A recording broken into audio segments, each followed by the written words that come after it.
Hello and welcome to What's on the Shelf. I'm your host Jen, and today we are at our first panel with an interview with the Root designers. And I also have some Root fans sitting in the audience. So this guy over here is Musashi the Vagabond, and over here is the Rebellion Mouse, Robin Albel. That name was voted, and I thought it was super cute.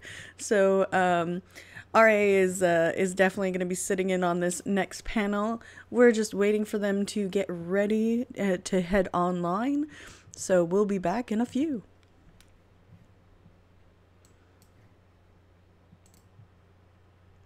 So we should be going live in any second now for the oh, there we go.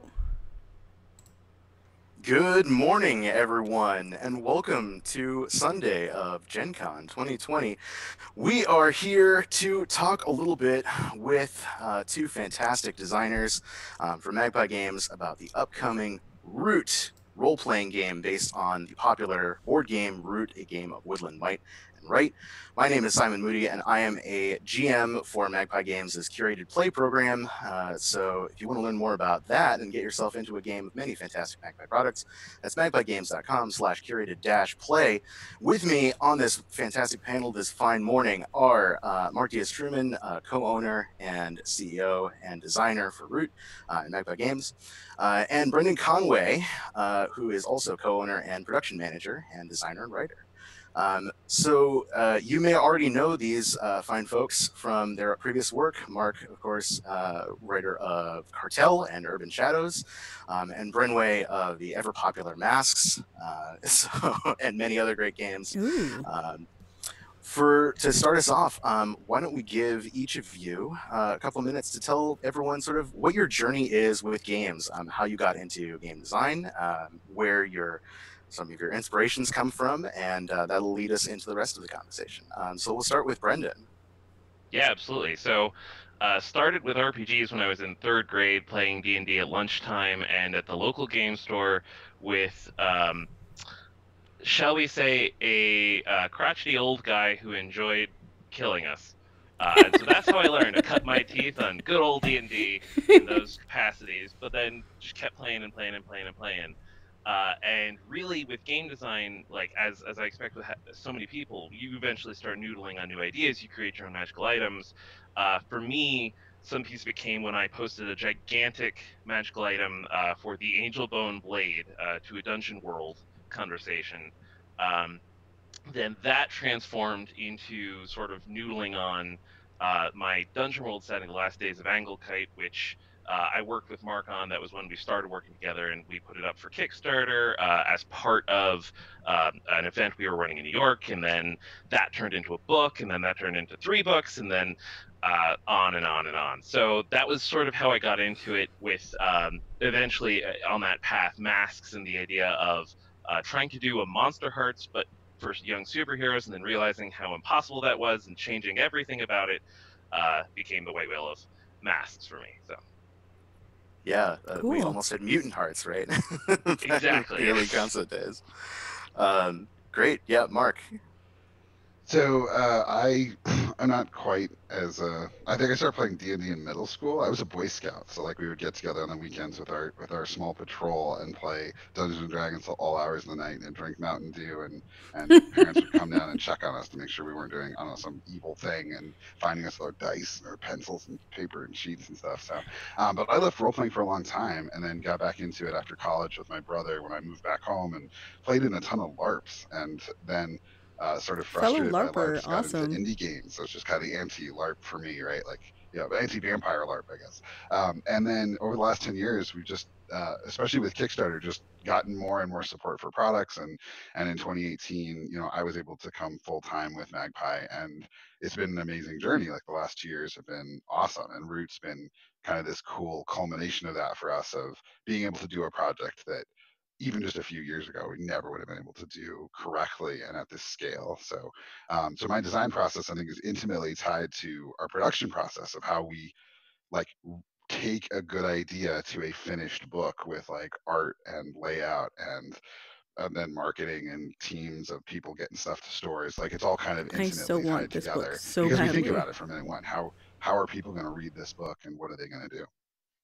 It's really interesting to hear that there's sort of always a end goal there, like what the finished product is.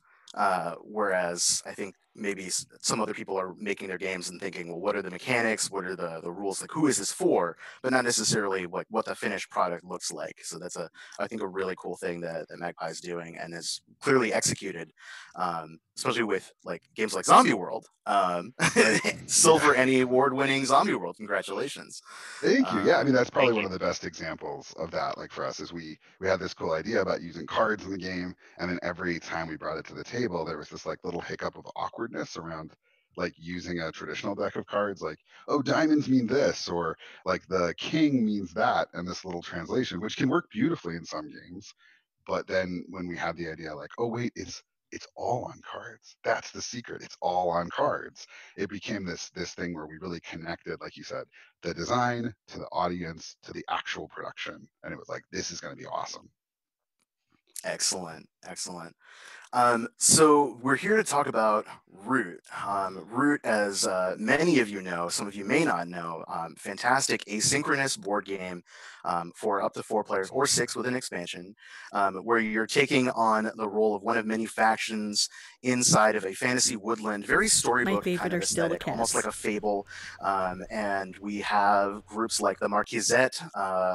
Run by the Marquis de Cat, my favorite pun in the game, the Airy dynasties, these sort of long-standing birds that are trying to reclaim their old territories, the Woodland Alliance, these partisans of local denizens, revolutionaries, freedom fighters, and everything that sort of goes with it and the implications.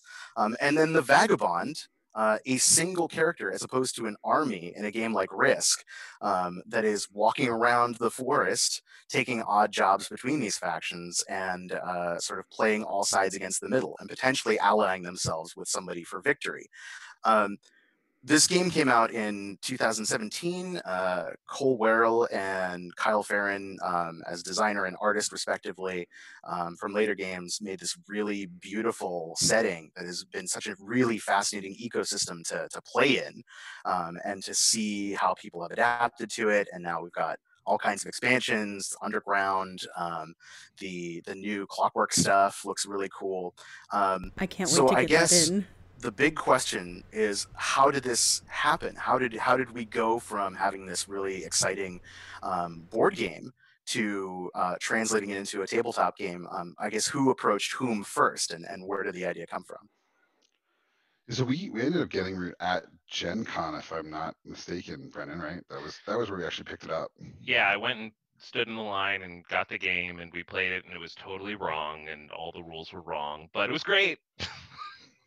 We played it in a bar at the JW Marriott, I think. Like, so we're Yeah. literally in the That's the bar, way to do it, right, right? with And Amanda the and Clark music Valentine. thing, and Yeah, we're like, and I think like yeah, and Sam, who was our intern now, she's our director of sales. But like we had this group of people we love are playing this, and both Brandon and I are sitting there like, whoa, whoa, like something here. something here, right? So we're playing like our 7th playthrough, like a month later, right? Like, trying every faction, doing everything we could to like try to get what this big quantum leap of gaming is. And we're big fans of coin games too. So we kind of had this sense of this is like a counterinsurgency game from GMT, which is this very historically accurate, kind of intense thesis on the Afghanistan war or Vietnam.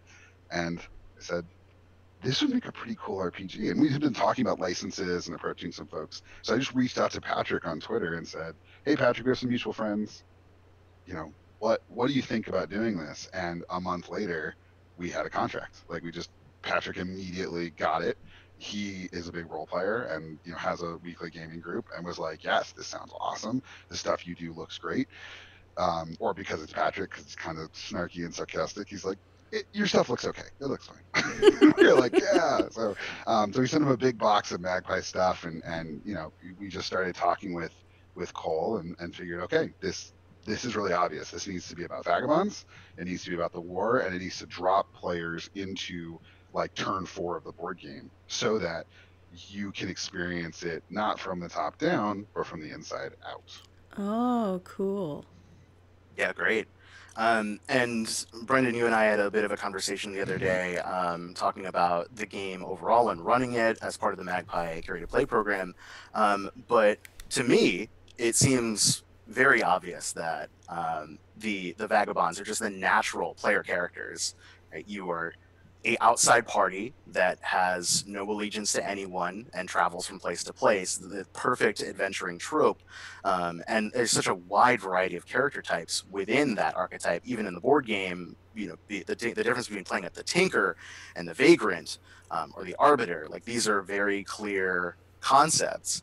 Awesome. But I'm some so people will playing look at the game and Musashi in say, this well, but I wanted RPG. to be the cats. I wanted to be the Marquisette. Or I really love the Corvid Conspiracy. Why can't I be someone from the Corvid Conspiracy, and be like an explosive, scheming crow? Like, um, how do you kind of respond to like that decision? What's your sort of your thesis statement? We got a pretty solid idea, but like, So it's at some level tied to things that Cole and Patrick and everybody have said about Root the board game and the sort of subtext that exists in the board game that in this wonderful way you can play the game and play it for the mechanics and play it at the top level, but then the more you play it and the more you look at the cards, the more you think about what's actually happening in that world as you play, the more it comes out. It's things like um, the Marquisat has these recruiters, and that's how you get more of your little pieces on the board. And because the board game has these beautiful, cute little cat pieces, that's what goes out on the board, and everybody refers to that faction as the cats. It's simple, it's easy, it makes sense.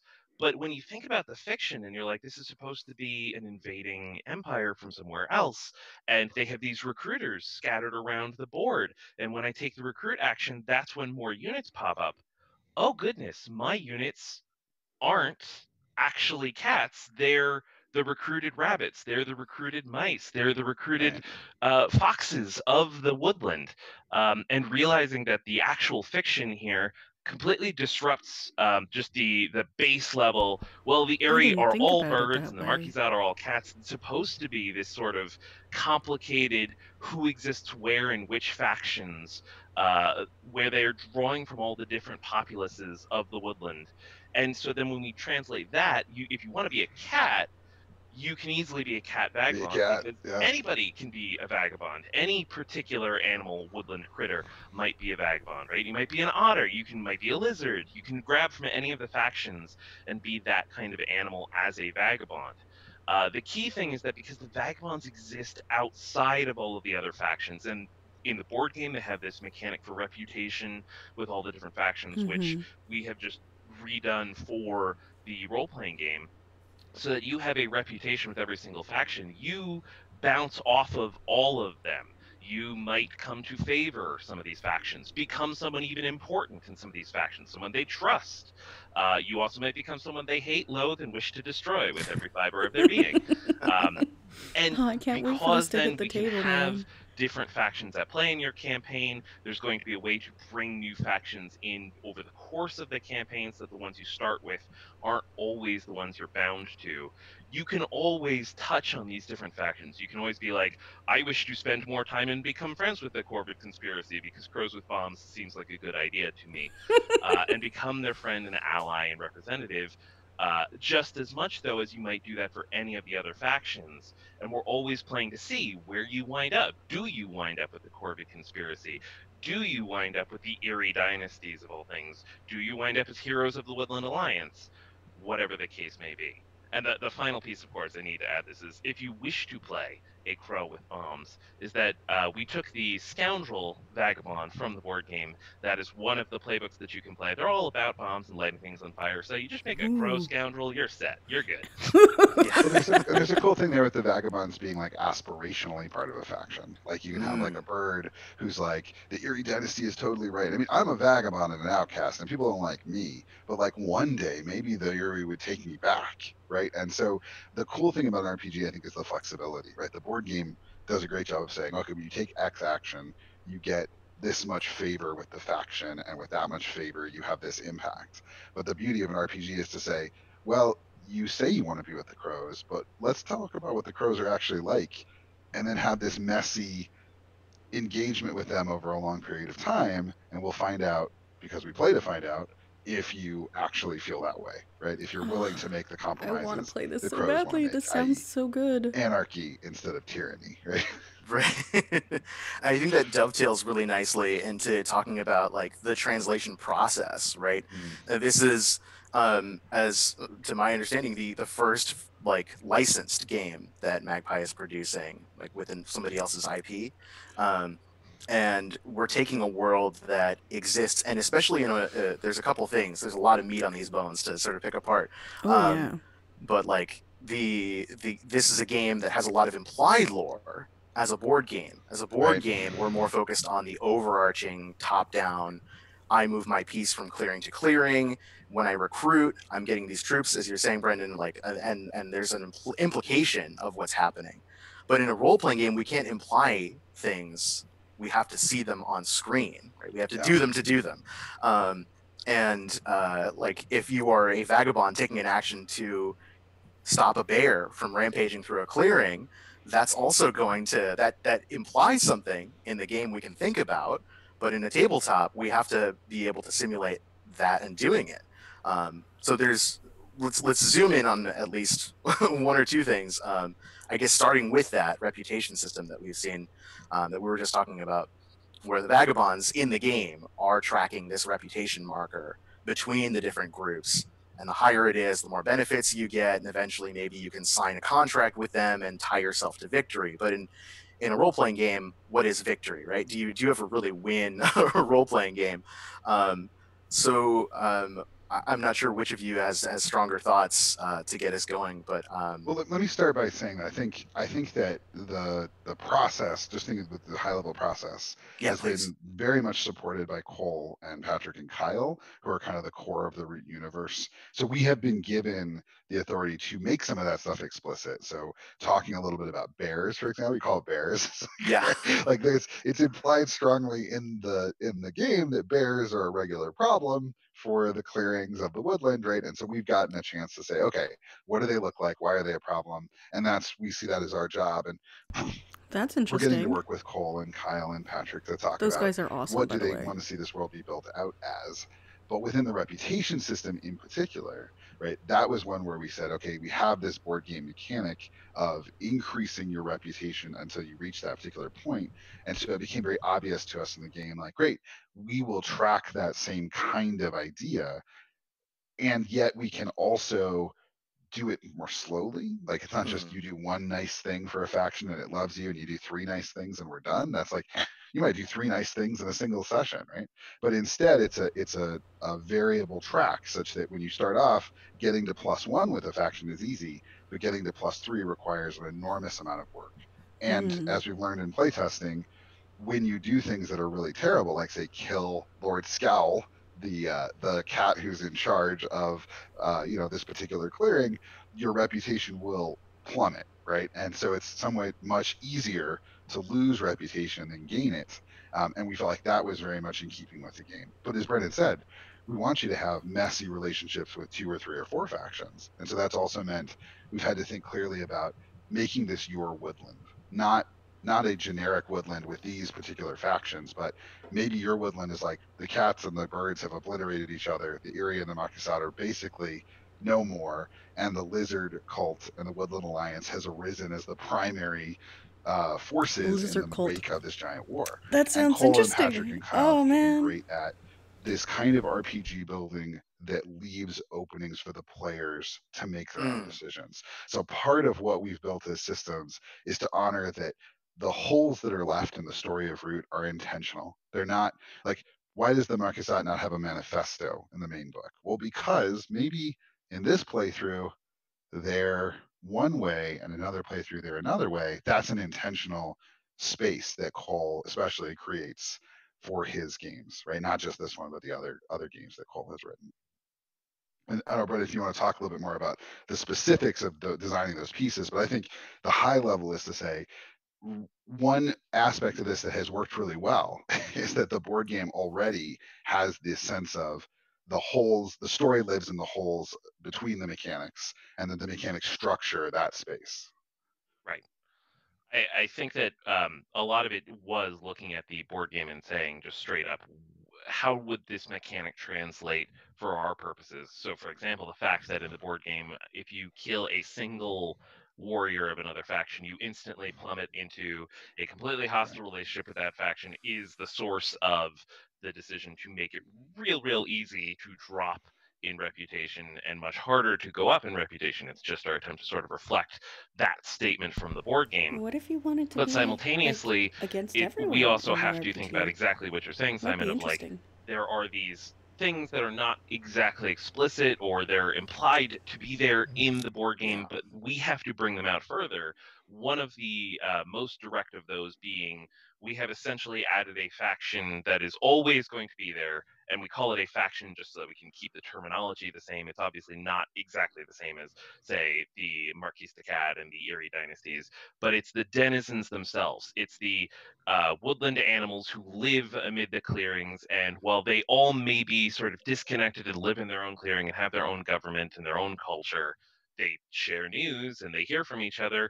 And when they hear that you've been Robin Hooding over there and giving money to the poor, and they're like, well, you sound great. And when they hear that you burned down a clearing with those bombs, you bomb wielding crow, they're going to be maybe a little wary of you. And so we had to come up with a way to actually reflect that the actual fiction in this game would also have these individual people who are watching you, seeing you, and interacting with you, who are not tied to any The particular faction. They're NPCs there of on the this board. world. When you look at the board game for Root, they're there in the little icons and every clearing that tells you the foxes are dominant here, the bunnies are dominant here, the mice are dominant here. They're there in the board game, but in the role-playing game in exactly this way, they get drawn to the forefront because you're like, when you come into town and you talk to the blacksmith, we have to ask the question, is the blacksmith maybe a member of the Marquisate and an ally of the Marquis de Cad? Or is the blacksmith just a guy trying to get their work done and get food on the table? And so it is very much the direct interaction with these elements face to face caused us to see these things that needed to be drawn out, needed to be brought to the forefront. There's also a weird thing here around that just makes me think about board games need to work towards conclusion. And role-playing games need to work towards non-conclusion. So like one real design challenge we have is the board game is like bop, bop, bop, bop, bop, 8 turns, which you can kind of think of as, I don't know, like 8 months or 8 years, whatever time scale you want. And then like it's over. And we're like the opposite. We're like, oh, you've been to one clearing, you've gone to a second clearing, you've gone to a third clearing. By the time you get back to the first clearing, things should have changed enough that it's almost like going to a whole new clearing. And so all of our mechanics need to reflect this kind of eternal horizon that we want for most. I mean, something like Cartel, obviously, Simon, I'm getting 10 sessions of Cartel may be a challenge with everybody at each other's throats, but something like Roots or Urban Shadows or Masks, we're looking for that, like, what does that horizon look like? And that's been probably one of the biggest challenges is translating the board games need for conclusion and finality into a very open world with a very long horizon. Yeah, you're sort of leaving a lot of those gaps to make people have their own fun. As you've said, like each story that you want to tell within that woodland can change, and each woodland can look completely differently depending on what sort of vibe you want to go for with this particular group, what people are interested in, and that's sort of the power of these games that are powered by the apocalypse. That you're flagging constantly. Both the GM or the facilitator and the players are saying, this is what we want to see, this is what we want to explore, and this is if the player chooses a move, then the GM had ought to put that in the game, and otherwise, what's the point of taking it? And if the GM is like, well, I'm really interested in putting in the Marquisate, like, well, okay, the players know maybe I should be a cat, or maybe I should hate cats. You're each telegraphing to each other. So I guess another question might be how PBTA informs this kind of design. Magpie obviously has done great work within the Powered by the Apocalypse space for years, and people know you as a company for making games that are PBTA. But why PBTA? What is it about this sort of fiction-first framing the narrative framework that is Powered by the Apocalypse that makes Root a exciting game, and why not use a different mechanic system or aesthetic? Sure. So there are a few elements that we always talk about as being core to Powered by the Apocalypse and the framework that it brings to games. One of those, for example, is the play to find out, which we've sort of mentioned already. It's the sense that you don't have a plan in place, you don't have a specific adventure set, you have situations that are complicated and that will grow and change, and that the PCs will interact with, and by their interaction, those situations will change even further, and on and on and on. And that, of course, perfectly fits this role of the Vagabonds in the overall war, where you are these spoilers, you are these outside forces, and here's maybe how the war would go if you never touched it, but you're gonna touch it. And that means everything's gonna just change all the time, and everything's gonna completely warp to your particular interactions and choices. And it means creating some sort of specific set path here is going to be really tough. So that match just seemed to fit perfectly. Similarly, Powered by the Apocalypse games also often have these holding environments, these strong holding environments that connect people together and make them uh, fit in a game where we know what you are. We know if you leave this holding environment, we know why you're not actually part of the game anymore, per se. And for this, it just stood out that one of the big things we can do is say a band of vagabonds is the holding environment. It's not even exactly the woodland. You could say it's the woodland, but then that means anything in the woodland goes. And if you're anywhere in the woodland, you're still part of the same holding environment. And it was the realization that really we need to focus on where are these vagabonds. If you're talking about the board game, where is the vagabond piece on the board at any given time? That's where our focus is. That's where our attention is. And realizing that those things sort of fit together, we can play to find out what happens in the clearing where the vagabonds currently are, and watch that clearing and know this group of vagabonds and their connections and their trust in each other and their friendship is where the story lives as they go around between the different clearings. It also means then that makes it fairly easy for us to say, well, the holding environment is not exactly any particular set of factions. It's not these three factions combined. It could be multiple factions. It could be more factions coming in, and it could be some factions exiting the story. It allows us to just identify which things need to stay consistent, which things need to be focused on, and which things we can play with or adjust or allow more mutability in. And that sounds just simply amazing, Yeah, so too. we think a lot about this idea of like what is a good PBTA game. Like not which of the PBTAs we play are good. Those are two different things. Like we love lots of PBTA games. We love playing Powered by the Apocalypse, right? And for those of you who don't know, Powered by the Apocalypse is a framework that was originally introduced in Apocalypse World, but has since been used in Monster Hearts, Dungeon World, Masks, Urban Shadows. It's much less of a system like say Genesis or Fate, and much more of a framework for making games. So we built Zombie World, which doesn't use dice, doesn't use playbooks, which are often really common, doesn't use any of the things that people think of as typically Powered by the Apocalypse, but it has moves where when you do a thing, this thing happens. So, for example, you can say, when you try to trick a denizen of the forest, we roll, and then based on your roll, you might trick them really well, or you might pay a cost, or you might miss. And if you miss, the GM says what happens. It's not failure, it's a miss. And oftentimes the GM will tell you, okay, you did not succeed. But sometimes the GM will tell you, oh, they totally buy your lie. They buy your lie so well, now they have these extra things they want you to do with them because of your lie, right? So we think a lot about what are the frameworks that are going to work. And in addition to what Brendan said about finding a strong holding environment, meaning a reason for the players and their characters to continually interact, we also think a lot about the degree of chaos. So Powered by the Apocalypse games are extremely chaotic. Like if you look over what you did in a Burning Wheel session, you're like, okay, we did these 5 things in accordance with the beliefs of the characters, which are really central to Burning Wheel, and the kind of slow mechanic of gathering dice for dice pools and counting successes. But for Powered by the Apocalypse, I know, Simon, for you probably look back and go, whoa, here's this giant list of things we did in today's session. If the game can't handle, like the fiction, the narrative can't handle that pace of story, it's not a good fit. And so when I think about something like Blades in the Dark, there's a lot that happens in a Blades in the Dark session, but I think what Harper did really well was say, you're going to have some stuff that's not in a job, and then you're going to have some stuff that's in the job. And that back and forth is a really beautiful way of talking about heist fiction, right? We do a job, we go back out of the job, we're out of the job, we go back into the job. And when we think about that for Root, that would look like, okay, well, the vagabonds get a job, they do the job, and then they would spend some time not doing the job, I guess. But that seems antithetical to Root to us. I think the idea that the vagabonds are on a job is like, well, they're probably on like 5 jobs at one time.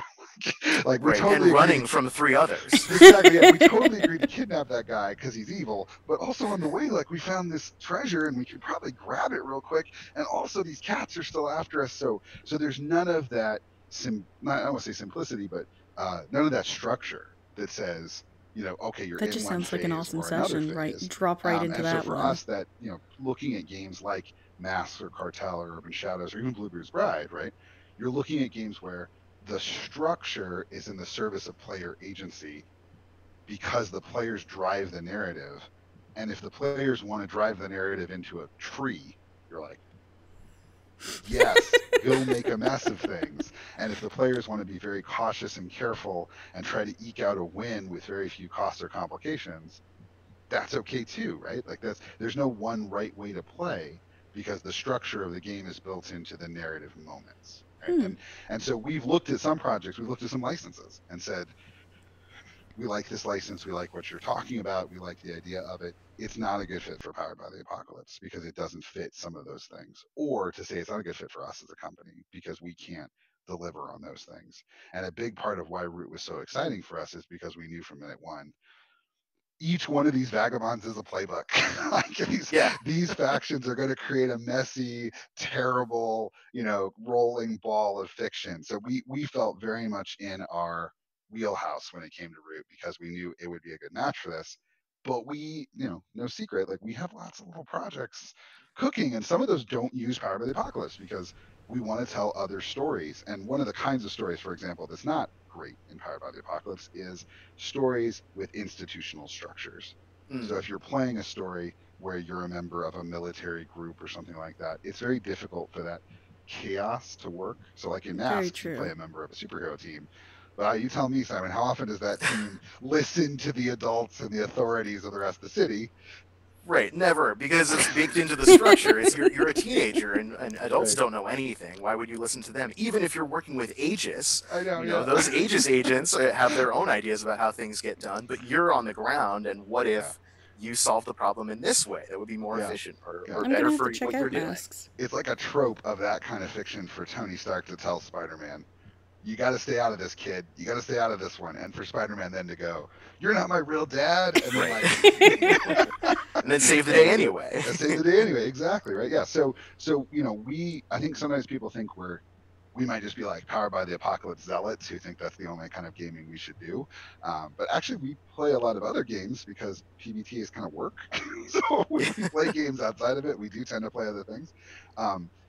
But that's also because we love the wide breadth of RPGs. And for Root, we looked at it and said, this is totally a PBTA game, but we're going to do other licenses where that's not the case, or we're going to do other projects where that's not the case, because PBTA does one thing, not one small thing, one big thing really well, but it's not, we don't think it's like the only kind of gaming or something that's crazy.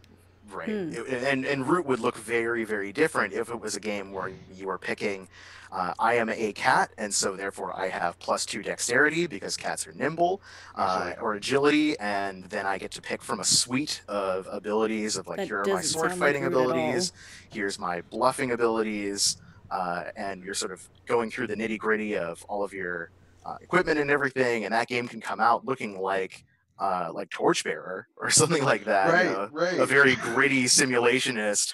Here's my equipment and here's how it's falling apart and everything. Like my gear is my character sheet.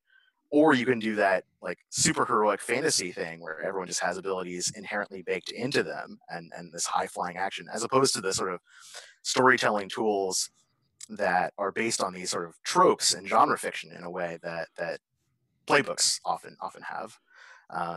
And narrative beats, right? Because in a lot of ways, yes, one of the big inspirations for Root is Robin Hood.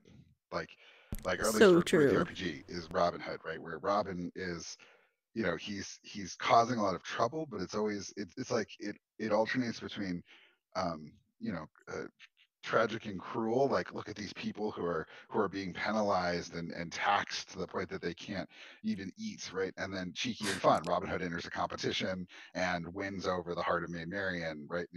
Etc. And I think that those beats are not served well by combat encounters. They're served well by, okay, Robin and Little John try to trick this guy. What happens? Like, that's maybe not just a simple roll. You trick him or don't trick him. That's like, you trick him, but, or you don't trick him, but, and those I think are the places where Powered by the Apocalypse really sings and shines, is when you think of it as narrative beat to narrative beat. Yeah, you're thinking of it as each scene in the TV show, the Netflix special or whatever, where you want to know what happens before you go to the commercial break, and the result of that roll is sort of the cut, and then you come back and find out where it goes on, or you get to cut away and see maybe it doesn't matter. Like, I pick the lock, and I miss.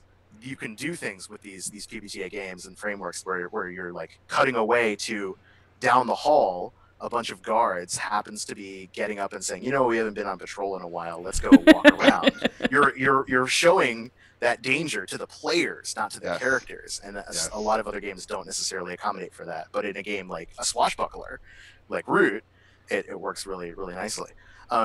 For people that are in the chat, this is going to be a little bit trickier than a conventional panel where we're in person, where we just don't have the structure or the ability to nicely do questions. But as we're having this conversation, if you do have a question about the design of Root or other broad things related to the topic, please do drop them in the chat, and we have a little thread going here where we're sort of compiling a few of them. We'll do our best to try and hit on those, especially when they work in the conversation, but we unfortunately don't have the time to do a full Q&A at the end.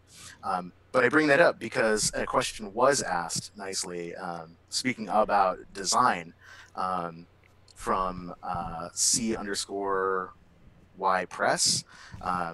Are there any games outside of the Root board game and Apocalypse World that shaped, influenced, or informed the design decisions made in Root? Really good I can imagine you have plenty of influences, and certainly as someone who's played a lot of Magpie games, not just because of the curated play program, but because I happen to like them myself as a person. I can very clearly see some DNA from other games that has sort of worked its way. The way that drives in Root work is very much that kind of evolution of keys in Cartel, of like, you get XP by doing a narrative thing, and it also creates a problem for you. And things like that. So maybe Brendan, if you want to talk about some of your design influences. Yeah, absolutely. I do think that it's always this difficult thing to narrow it, because every single game we play gives us something and gives us some notion of this mechanic and how maybe we can pull that in and evolve it and transform it for the particular thing we needed to do for our particular game right here, right now. So as an example, since we're often inspired just by our own games within the company, going back and forth, like the way that natures work is in many ways an evolution or progression from stress moves from Cartel. In a way to get rid of exhaustion by doing something naughty that you probably shouldn't do. Maybe a little bit more cheeky and fun than Cartel, but even beyond that, light gambling or light drinking instead of like hardcore drug abuse. But yes, but as an example of something that I know we sort of pulled from elsewhere, you brought up Blades in the Dark before. Blades in the Dark has this mechanic where you pick how much stuff you're carrying, but you don't have to pick exactly what you're carrying when you start. You can fill that in as you go through the heist, because that's supposed to reflect the heist movie thing of, I have the right tool for this moment. I can just pull out the binoculars that we need and I'll check that box off. And now I've used up some of my load, but I have what I need when I need it. And we knew on the one hand that Root needed to have a bit of attention paid to equipment. In the board game, that's one of the major mechanics of the actual Vagabond character. You have all your equipment, and to do things, you have to exhaust your equipment. Getting more equipment becomes vital to being able to do more stuff. So the Vagabond cares greatly about stuff just in the board game, so we knew we needed to port that over in some way. And so there's a whole set of rules about the equipment that you're carrying and how it can give you special additional moves, or it has its own tracks that you can use to help alleviate wounds you might suffer or pay costs with. But also, we knew that we didn't necessarily want you to pay attention to every single little granular thing that you were carrying, because there's going to be so much stuff in a vagabond's pockets and a Oh vagabond's yeah, pack. for sure. So much I mean, assorted just in stuff the that base during game, play, that's we want something you you to be able do to quickly constantly. pull out a thing you need and not worry about it too much, but not without paying a cost. So that whole mechanic from Blades in the Dark translated into the depletion mechanic as it exists right now in Root, where every single vagabond has a set of 4 boxes of depletion, and depletion just measures what's in your pouches, what's in your pack.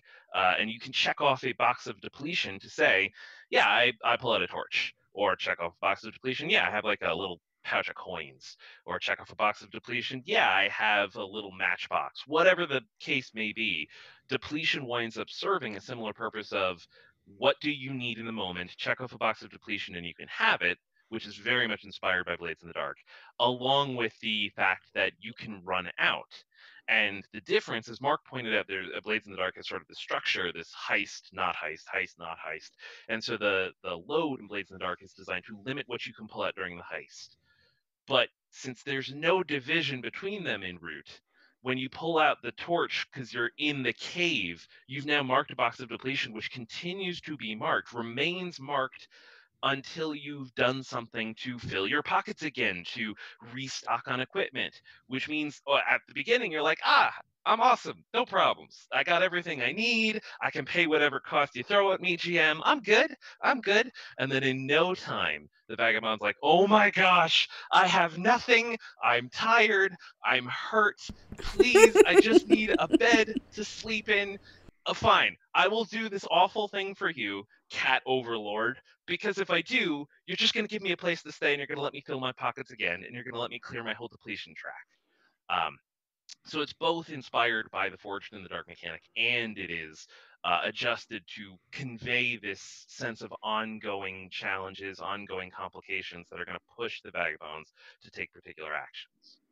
Yeah, that's a great one. And it's funny, right? Because as we're working on these things, I don't know if I would have thought about that like now at the end of the process when you pointed out like it's been so long that we've worked on each of these individual parts that sometimes you forget like, oh yeah, we did have that conversation about that. One I think that is a little bit more obvious is we are coming to really embrace the power of random generation tables as a way of conveying setting really quickly, and more as a GM uplifting tool than a GM limiting tool. So I think if you'd asked me 5 years ago, what do you think about random tables? I would have been like, well, random tables. I need to design what my players experience. And now I'm like, wait a second, I design the same shit all the time. Like I'm always doing the same thing because I'm Mark and I have this one perspective. So Godbound by Kevin Crawford, and Kevin's an amazing designer, but Godbound in particular has all this setting stuff baked into these random tables. So when you're GMing Godbound, you're like, okay, I need a town. You roll some dice and you're like, okay, I don't like this one, so I'll re-roll that. But the rest of this is really interesting. And my GM brain is firing up with all these connections between this angel that's supposed to be here and also this guy who's a huckster. Like, how do these relate? This like powerful celestial being and a con man. Like maybe the con man's selling tickets to the angel because the angel's been trapped by this like old theotechnic technology. I'm like, that's great. That came out of me, but it's these two pieces coming together. So Root has a setting, right? It has a defined setting with defined pieces, and yet conveying that setting is a challenge.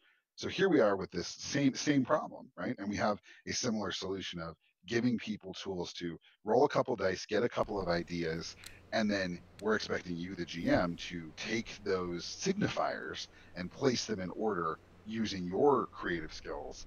And I think seeing random tables as a tool of creativity rather than a limit on creativity has allowed us to rethink that things roll Empowered by the Apocalypse, where the GM doesn't roll dice except for between sessions where they might roll on some of these random tables.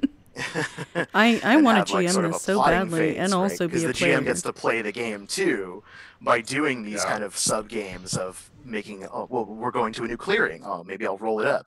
All you know is a name. It's you're going from Pelenniki Glade to Sylvan Sky Acres, Haven, or whatever, yeah. like, Yeah. and okay, now roll up who lives here, who's in control, what's a complication. I think both of you raised two really good things of like onboarding GMs, providing tools to be, as designers, be respectful of the people that are running your game by Right. giving them the tools to be creative. And also, Brendan had a great point with the way the harm tracks work, is that there is a game loop that you're sort of skirting around. You're not looking at directly, but you're imagining, you're thinking about it as you play, that the mechanics are informing the story, and the story is informing the mechanics, right? You're spending your depletion to get the gear you need, and then you have to take jobs to It's a nice refuel little that, circle. which in turn depletes your resources, and you're sort of going back and forth without thinking about it. You had something to say, it seemed like, in response. Yeah, Brendan. I just wanted to add that in light of a lot of what we've talked about as well, about the war needs to exist, it needs to create new chaotic situations. We also pulled in from Godbound a mechanic of the faction turn, and essentially playing around with what happens with the ongoing war in between individual moments of play and in between our travels across the clearing, because exactly part of what the GM's going to do is filling in how the world changes when the vagabonds aren't there. We need to know, did somebody invade your favorite clearing? Because then you're going to come back and maybe do something about it. We need to know, maybe the Eyrie is losing this entire battle, and do you care? Do you want to affect that? Do you want to adjust that? So even that is one of those things that we pulled in and sort of supported through the game in order to have the feel that you're playing in the feel that you're playing in the middle of the board game. Yeah. Excellent. Yeah. There's a couple of other questions that are sort of floating around in chat. So one, I think, because we are talking about the design of everything, somebody asked about the the grapple move, which might be my favorite move in the game. It's like such a cool idea that I think in any other game, when someone's like, I'm closing the distance, putting my sword away, I'm gonna grapple them. And you think, oh my God, what am I? All right, well, we're done for the next half hour. Let's open the rule book and go to the page and follow flowcharts and stuff. But in Root, we've got this move that is very like rock, paper, scissors, bumped up, where you're sort of, depending on how you roll simultaneously, or I go, you go, deciding to fight and inflict injuries or exhaust people, or back off and say, I'm done.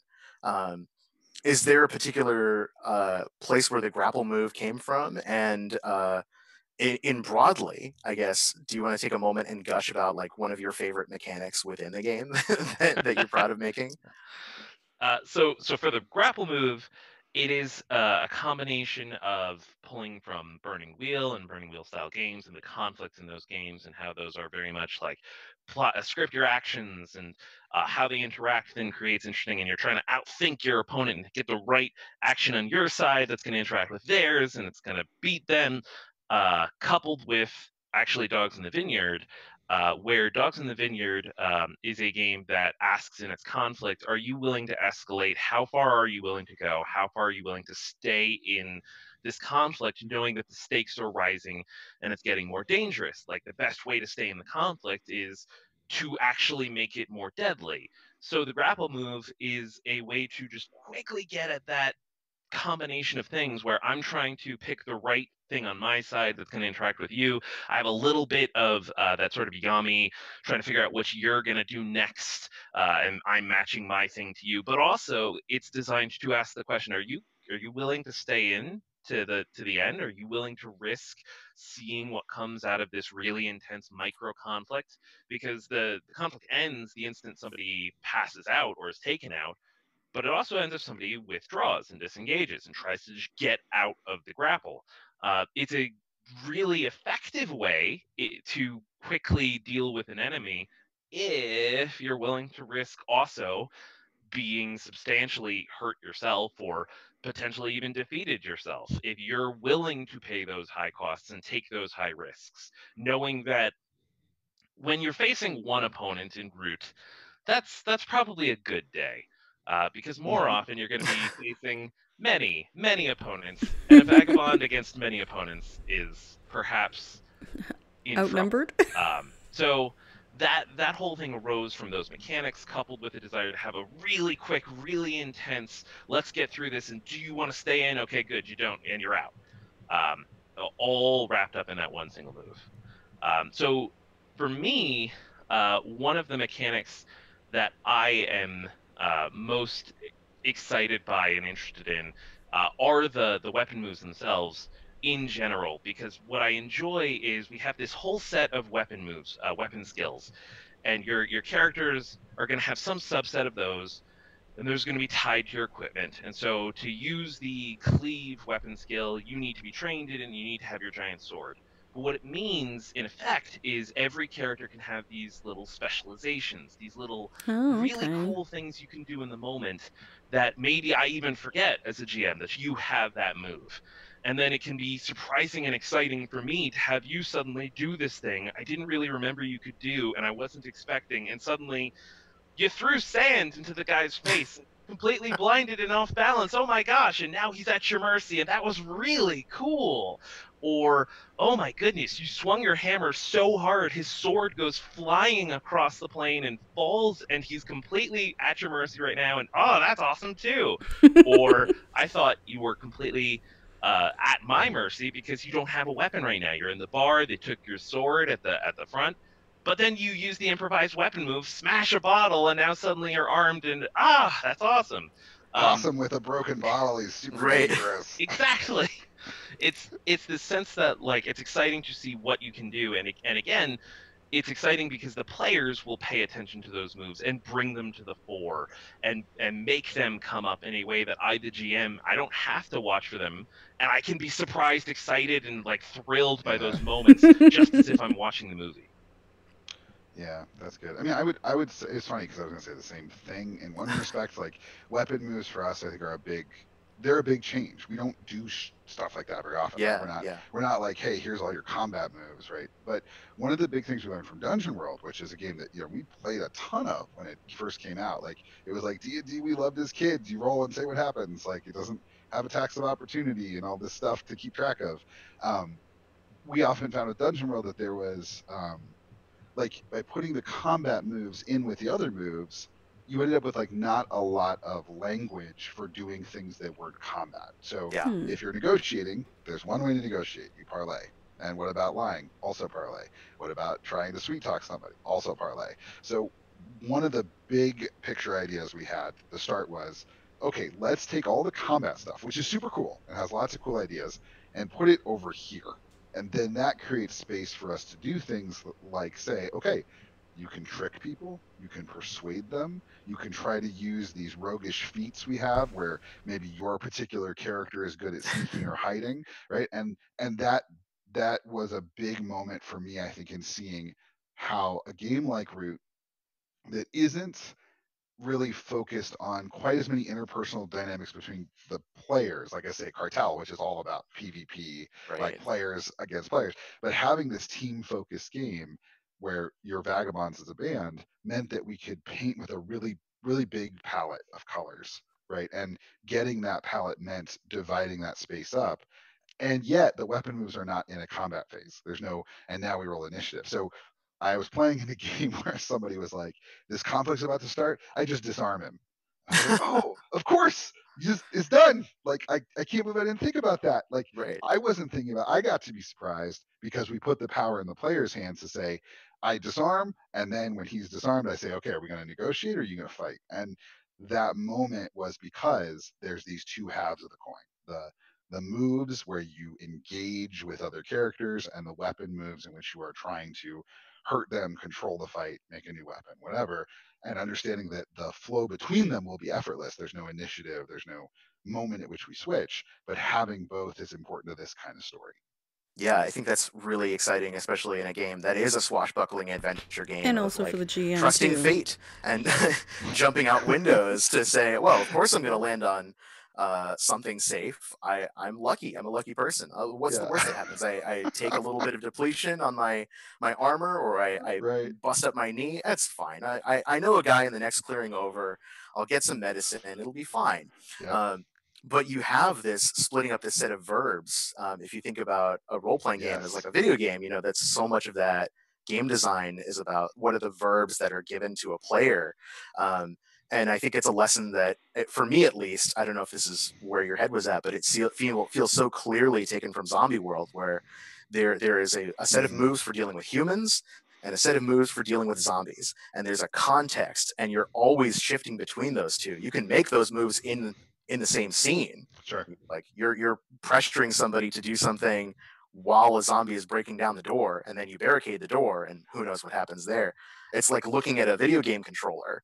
And your 4 buttons, your X, your Y, and everything are mapped to talk, lie, roll out of the way, and etc. And then you hold down the left trigger, and all of a sudden, totally different move. Context buttons for punching and everything are unlocked. But nothing changed in the game because it's an open world scenario. I think that's really, really fascinating. It is really really cool. exciting thing to see for PBTA design overall.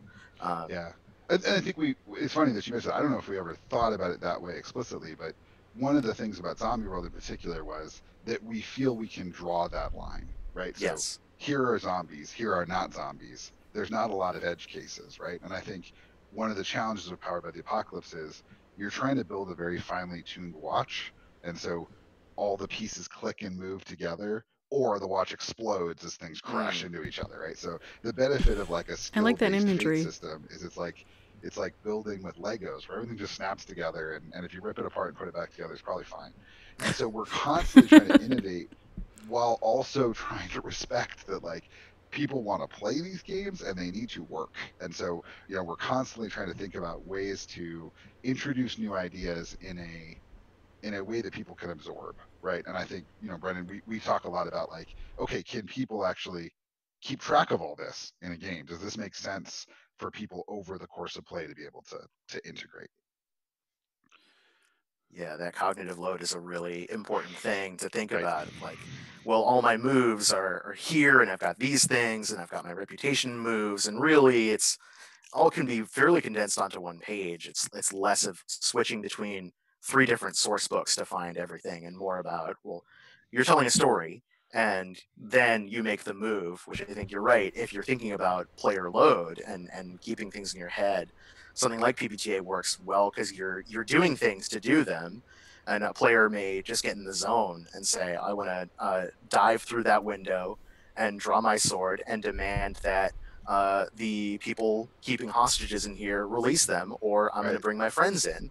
And the GM will pause it and be like, "Hi, 3 different moves happened there." Like, here's a roguish feat to dive through it. Let's get through the window first. Yeah. Right. Let's find it out one at a time. Yeah. I think that's really, really exciting. So we're really running out of the tail end of our conversation time. But I think this has been really a wonderful discussion. Oh, it has been. It's been an amazing panel. We have these quick starts, which are the free RPGD quick starts for Palaniki Glade, which Brendan wrote the clearing for, and it's amazing. Clearings are a super cool space for us to be working because we can't really do adventures in PBTA. It's too driven by, what the individual Masks heroes are, or what your Urban Shadows characters are. But the clearing in here gives us a chance to show you what kind of conflicts we think are cool in games, because it's more of a sandbox. It's like, here's a clearing, here's all these conflicts, choose from it what your vagabonds do. And these are available for free right now through the Magpie Games website. So if you go to magpiegames.com/shop, you can get one of these just for the cost of shipping, because we know that it's a weird time to go into your local game store. We love local game stores, but it might have been tough. Your local game store might have been closed. So we're trying to make these available for folks. The one I work at is open. We've been open for months now. And all the cost is shipping, and we'll send you one. We're really excited for you to see all the cool stuff we're planning for Root. And these are a great first look at the game, which is going to come out probably due to COVID, next year. But we're really excited to show you what we've been up to, because we think it's really cool. Excellent. And that is also going to be available online as a PDF in a month. Is that right? It's available. Pay what you want through DriveThruRPG. If you just search for it on DriveThru, you should be able to find it. Excellent. So it's magpiegames.com and then /shop. You've just been chat ban moderated by automated for link for the posting. But yeah, it's magpiegames.com/shop. It'll give you all the information you need to get your hands on the We will game. definitely be checking that out. In the last minute that we have, any closing thoughts about the game? Things you want to plug? Any Sounds exciting things that you can amazing. reveal to us as they coming up? Brendan? Yeah, I'm just super excited to see as people play the game more and talk about the game more. One of the biggest things that happens is you play and it starts off and it's super swashbuckling and it looks very familiar in many ways. Like we kind of know the kind of adventure you're on, but then over the course of the game and the campaign, the entire world changes, and I'm just so excited to see how people play with it, how they become invested in their own clearings, how they come to tell the story of their own woodland, how the factions change it. And yeah, I'm just even Peliniki Glade, I'm excited to see the myriad different versions of that are going to arise out of this being spread.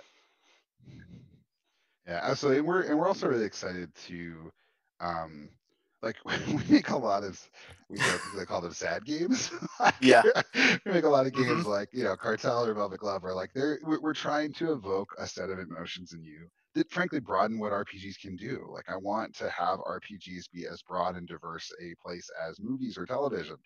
But I also love watching my Root players play Root, have their super cool vagabond, get in these scrapes and messes, influence the course of the war. Like we were watching Hobbs and Shaw was Fast and Furious movie, and Brendan typed in the chat because we're all watching it distance. Oh my God, they're vagabonds. I was like, that's right. Like no cats, no masters. We do what we want, and yet the man's always out to get them, right? And so it's like, yeah, they're outlaws, and making a game about outlaws it's a great time, I think, to make a game about outlaws, and to say that it's fun to be someone who breaks the rules for the right reason, and sometimes not the right reason, but mostly the right reasons. And I'm excited to see what people do with that framework. Yeah, well, for anyone else that is excited about a game where you can be a little animal who is maybe exiled or outcast or otherwise on the margins of society, but still trying to do something that they believe in, is still fighting for something that they think is Right. important. Root is the game for you. Check it out on I'm sold. magpiegames.com.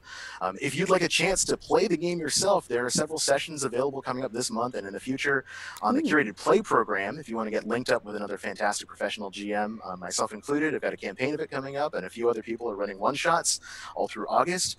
That's magpiegames.com/curated-play to sign up and get yourself Definitely be into a checking that game. out too. Maybe we can get some of that content For up. everyone else, thank you so much for tuning into this conversation. It's been a blast having a chance to sort of pick both of your brains. And to everyone that was hanging out in chat, whether you were doing a little play-by-post route in the Twitch chat or asking questions or just listening in, thank you again for participating.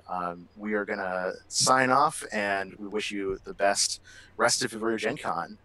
Thank you all for joining us. Thank you. Great. So that will be it for us for this panel, and we'll We're catch gonna you do guys at the next a one. stream, on Gen Con of Root. So we'll post the link in chat, and we'll be excited to see you there. So thanks a ton, and thank you, Simon. Really wonderful. Simon. Thank you.